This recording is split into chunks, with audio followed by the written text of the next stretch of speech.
Hello everyone, আজকে আপনাদের জন্য আবারও নিয়ে এসেছি একটি নতুন ডায়াগ্রাম। এর মাধ্যমে আপনারা জানতে পারবেন কিভাবে how to make 4 switch in one light or in diagram তৈরি করা হয়। চলুন দেখে নিই কিভাবে তৈরি করা হয়। লাইট, এটির মাধ্যমে আলো জ্বালানো হয়।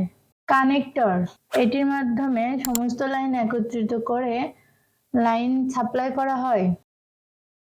সুইচ, পজিটিভ লাইন কানেক্টরে কানেকশন দেওয়া হলো, নেগেটিভ লাইন কানেক্টরে কানেকশন দেওয়া হলো, আর্থিং লাইন কানেক্টরে কানেকশন দেওয়া হলো, পজিটিভ লাইন কানেক্টর থেকে সুইচে কানেকশন দেওয়া হলো, আউটপুট লাইন সুইচ 1 থেকে সুইচ 2 তে কানেকশন দেওয়া হলো, আউটপুট লাইন সুইচ 2 থেকে সুইচ 3 তে কানেকশন দেওয়া হলো, আউটপুট লাইন সুইচ 3 থেকে সুইচ 4 এ কানেকশন দেওয়া হলো, পজিটিভ লাইন লাইটে কানেকশন দেওয়া হলো, নেগেটিভ লাইন লাইটে কানেকশন দেওয়া হলো, আর্থিং লাইন লাইটে কানেকশন দেওয়া হলো। এই ডায়াগ্রামটি পুরোপুরি সম্পূর্ণ হয়েছে। এভাবে আপনারা আপনাদের বাসা বাড়িতে 4 সুইচ 1 লাইট কানেকশন ডায়াগ্রাম তৈরি করতে পারবেন। ভিডিওটি ভালো লাগলে লাইক ও সাবস্ক্রাইব করবেন। ধন্যবাদ।